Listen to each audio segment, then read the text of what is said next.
Señor mío y Dios mío, creo firmemente que estás aquí, que me ves, que me oyes.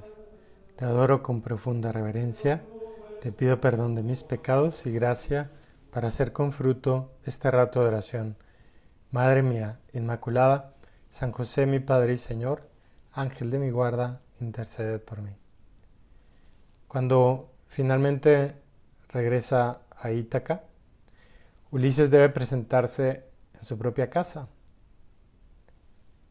Y curiosamente, después de años de ausencia, tiene que hacerlo disfrazado para acabar con los pretendientes de su mujer que le creen muerto. El plan de Ulises consiste en llegar a su palacio como uno de esos pordioseros que suplican alimentos, soportar todas las injurias y tratar de echar mano de su arco, que solo él es capaz de tender, para matar a los pretendientes. Su aliada es nada menos que Atenea. Si entramos en la mente de Ulises, debe ser muy duro llegar a tu casa después de años de ausencia y no ser reconocido por las personas que más quieres, a las que has extrañado durante años, ser recibido como un pordiosero. Ulises se da a conocer primero que nadie a su hijo Telemaco. Cuando están solos en la choza del porquerizo, aparece Atenea, que invita a Ulises a salir. Lo toca con su varita mágica y Ulises recupera su antiguo aspecto. Ya no es horrible de ver, sino imponente. Al verlo entrar en la choza, Telémaco no da crédito a sus ojos. Ulises se da a conocer, pero su hijo no quiere creerle sin ver una señal. Pero lejos de dársela, Ulises lo regaña como un padre a su hijo. Terminemos con esto. ¿Estás frente a tu padre y no lo reconoces? Te digo que soy Ulises. Al responder de esa manera, Ulises se coloca frente a su hijo en posición de padre, y ambos reconocen su propia identidad. Aquí hay algo clave a tomar en cuenta. Reconocer a alguien después de 20 años, quizá el carácter cambia tanto como el cuerpo. ¿Cómo podría haberle reconocido a Telémaco si cuando Ulises salió él sería un bebé? Aquí está el problema que me gustaría que consideremos en nuestra oración. La posibilidad de no reconocer, a la persona más cercana, a la persona que más nos quiere. Penélope manda llamar al viejo mendigo de cuya presencia está enterada. Lo recibe como a todos los que pasan por el reino para pedirle nuevas de Ulises. Naturalmente, él le cuenta una de sus mentiras habituales. Lo vi hace 20 años cuando partió hacia Troya. Pasó por nuestro país y mi hermano Idomeneo fue con él. La reina duda de que le esté diciendo la verdad y le pide una prueba para ver si lo que dice es real. ¿Recuerdas cómo vestía? Claro que lo recuerda, era el mismo. Y describe detalladamente su vestimenta, en especial una alhaja cincelada que ella le había regalado. Penélope le pide a la nodriza que se ocupe de él y le lave los pies. Tiene lugar una escena enternecedora porque pues era su nodriza, lo había conocido de chiquito, y le reconoce por la herida de su rodilla. Mi pequeño Ulises, ¿cómo no te reconocí desde el principio? Sorprende que la nodriza intuya antes que la propia esposa a Ulises. En la vida real estas reacciones tienen mucho fondo. Aquí aparece otra vez el tema que quiero que meditemos. ¿Qué hay en el alma de una persona para poder reconocer al ser querido cuando vuelve, a pesar de todos los cambios? Ulises le obliga a callar a la nodriza, porque Penélope debe ignorar todo para que se lleve a cabo el plan. Y entonces sucede que con la intervención de Atenea, Penélope convoca un certamen y aquel que sea capaz de tender el arco de su esposo, ese se convertirá en su marido. No alcanza a ella a presenciar el desenlace porque Atenea le envía un sueño profundo mientras Ulises toma su arco y acaba con todos los pretendientes. Luego rápidamente limpian y arreglan todo como si nada hubiera pasado y al día siguiente la nodriza despierta a Penélope con el mensaje de que los pretendientes han muerto y Ulises ha regresado. Penélope no lo cree y al bajar se topa con Ulises con su aspecto de mendigo viejo. Otra vez el tema de nuestra meditación. Reconocer a quien quieres, a quien más deberías querer, cuando el tiempo ha pasado. Penélope piensa que ese anciano no tiene nada que ver con su Ulises, querido. Ella quiere una señal secreta que solo ellos dos conocen, y esa señal existe. Debe ser más astuta que Ulises. Sabe que, en caso de ser su marido, es capaz de mentir, y entonces le tenderá una trampa. Ese mismo día, un poco más tarde, Atenea vuelve a Ulises sus propios rasgos. Es él, 20 años mayor. Se presenta frente a Penélope en todo su esplendor de héroe. Si este hombre es el único y auténtico Ulises, nos reconoceremos porque existe un signo secreto y seguro, un signo irrefutable que solo él y yo conocemos. Ulises sonríe. Ella, astuta, al llegar la noche, dice a los sirvientes que traigan la cama de su estancia para Ulises, porque no van a dormir juntos. Al escuchar esas órdenes, Ulises monta en cólera tremenda. ¿Cómo traer esa cama? Sería imposible. ¿Por qué? Porque yo mismo construí esa cama, exclama Ulises. Una de sus patas es un olivo que hunde sus raíces en la tierra. Yo lo tallé y le corté las ramas, pero las raíces están intactas. No es posible moverla. Al escucharlo, Penélope se arroja a sus brazos. Tú eres Ulises. Existen innumerables versiones de esta historia. Dicen que Borges decía que todas las narraciones se reducen a dos, la Odisea y el Evangelio. Es decir, los temas típicos de la vida humana, vuelta a casa y redención. El Quijote, el Gladiador, el Hijo Pródigo, el Principito, son innumerables las referencias de la literatura a estos temas. Hay una versión rusa en pintura increíble, su nombre es Visitante Inesperado, de Ilya Repin, 1884. Aparecen 6 personajes en el cuadro y el visitante que da nombre a la pintura. El personaje es un disidente. El aspecto al llegar a casa es terrible, desaliñado y famélico. El dolor lo ha hecho envejecer. Su esposa está vestida de negro, color de luto, y al verlo en su rostro se dibuja una enorme emoción por su regreso, quizá después de haber perdido ya la esperanza. En los niños más grandes advierte una alegría profunda. En la pequeña, intuición de quién puede ser aquel hombre, pero sin terminar de reconocerle. Quizá la última vez que le vio sería ella un bebé. El cuadro tiene mucho contenido, pero no te lo puedo mostrar con palabras.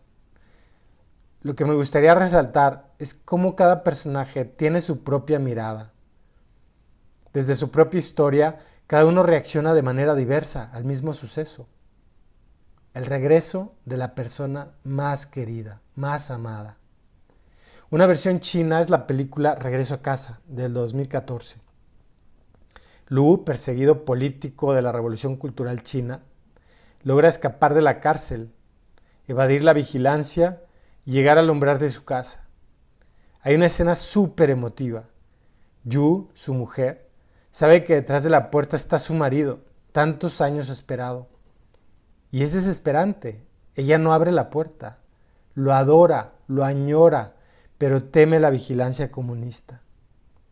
Por accidente se encuentra en las escaleras con su hija Dandan, que sorprendentemente lo reconoce.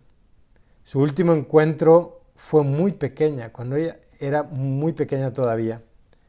Y aquí está el tema. ¿Cómo lo reconoce si nunca ha vivido con él? ¿Cómo lo reconoce si va todo andrajoso como mendigo tras muchos años preso? Antes de marcharse de aquel lugar, desliza una carta por debajo de la puerta, invitando a su mujer a encontrarse en la estación de trenes. El día convenido, se alcanzan a ver en la estación de lejos.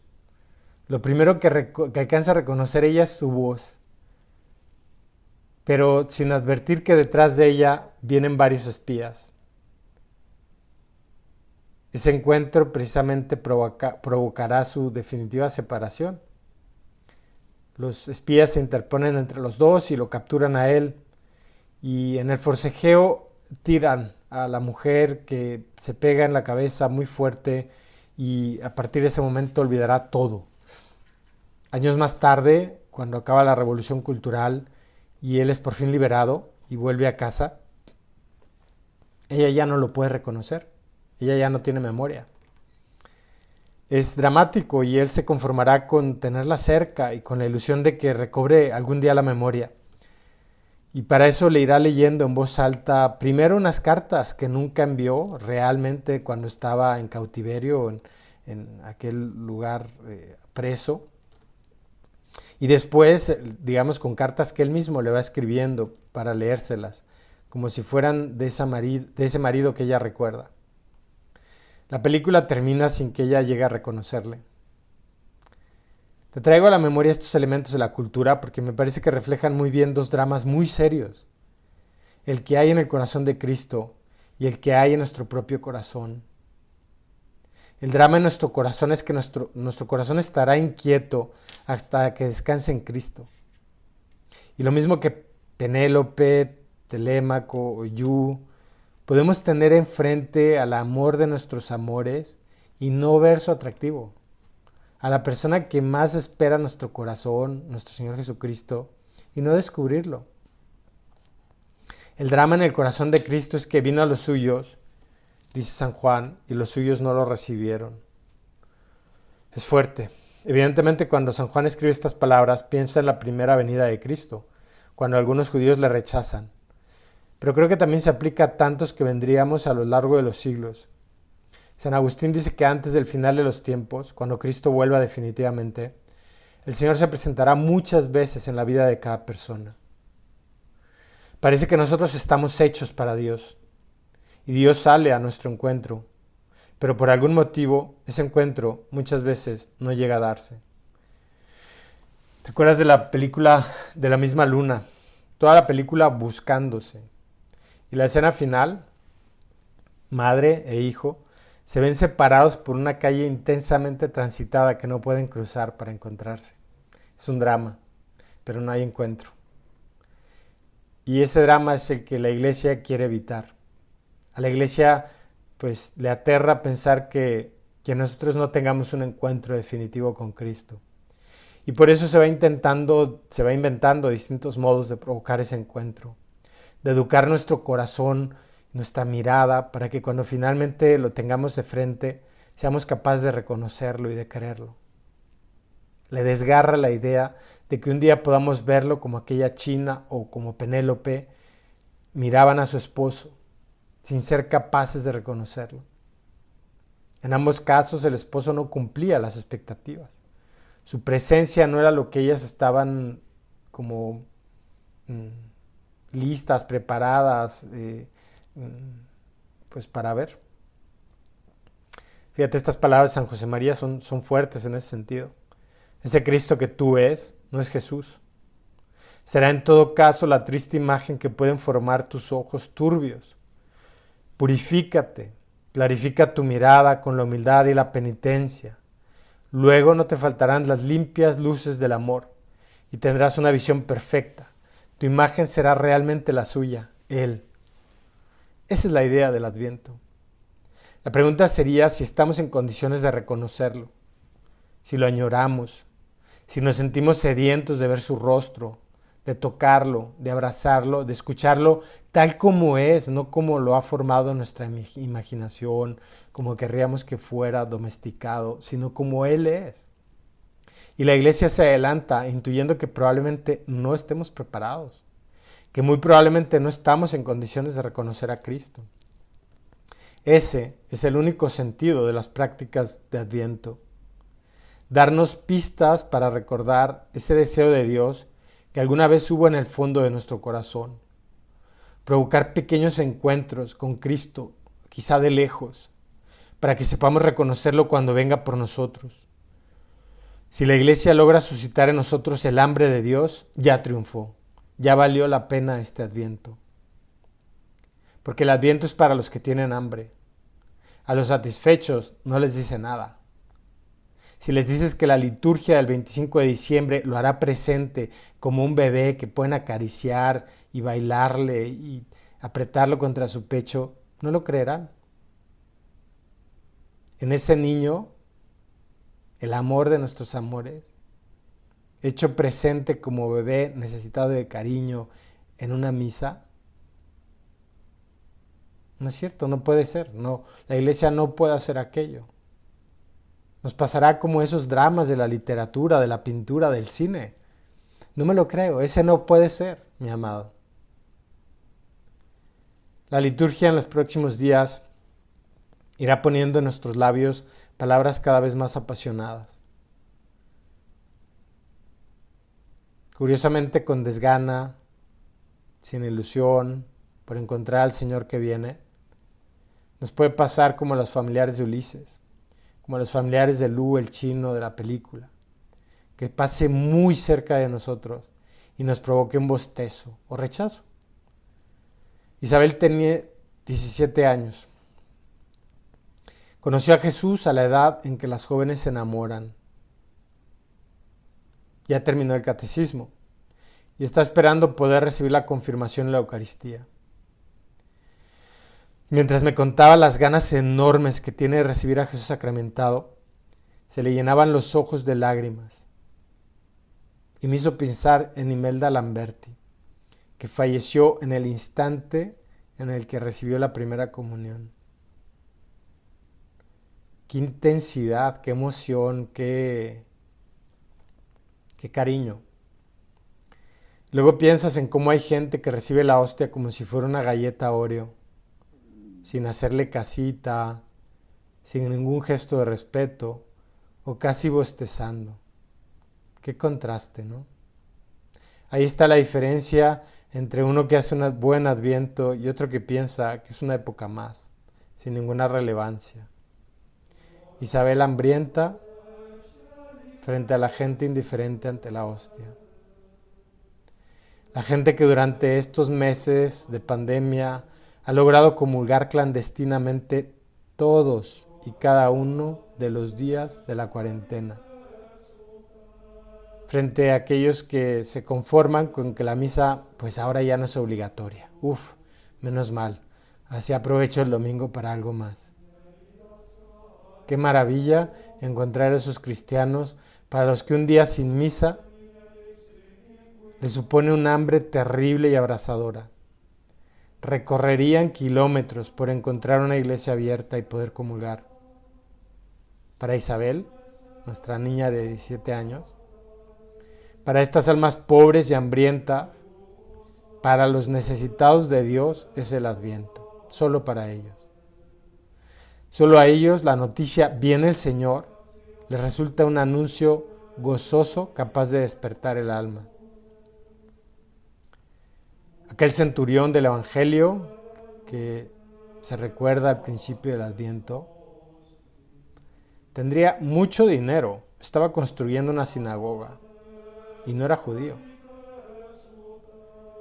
Rico, tenía recursos, tenía mucho dinero, pero era pobre. Ni todo el oro del mundo era capaz para curar a la persona que quería. Y cuando escucha las palabras "voy yo a curarlo", es el momento más alegre de su vida. Cuando, asombrado ante su fe, Jesús exclama: "Vendrán muchos de oriente y occidente y se sentarán con Abraham, Isaac y Jacob en el reino de los cielos", está viendo a todo un ejército de pobres, de hambrientos, de leprosos, que acuden al encuentro de Dios con la urgencia de un hambre de siglos. Hay que desengañarnos. Solo el amor nos puede hacer así de pobres. Hay que ayunar, hay que desprenderse de consuelos, hay que mortificar los sentidos hasta que el hambre recupera a su dueño, y su dueño es Cristo. Recuerdo las palabras de María: a los hambrientos los colma de bienes, y a los ricos los despide vacíos. No es que Dios sea malo, es que pues no necesita nada. Cree no necesitar nada, cree no necesitar a Dios, no tienen hambre de Dios. Isabel, tienes mucha suerte. Que no te roben esa hambre de Dios. Y que Dios nos la devuelva a nosotros. A ti que escuchas esta meditación, pídeselo. Señor, dame hambre de ti, dame sed de ti. El tiempo vuela. El Adviento se te pasará en un santiamén, muy rápido.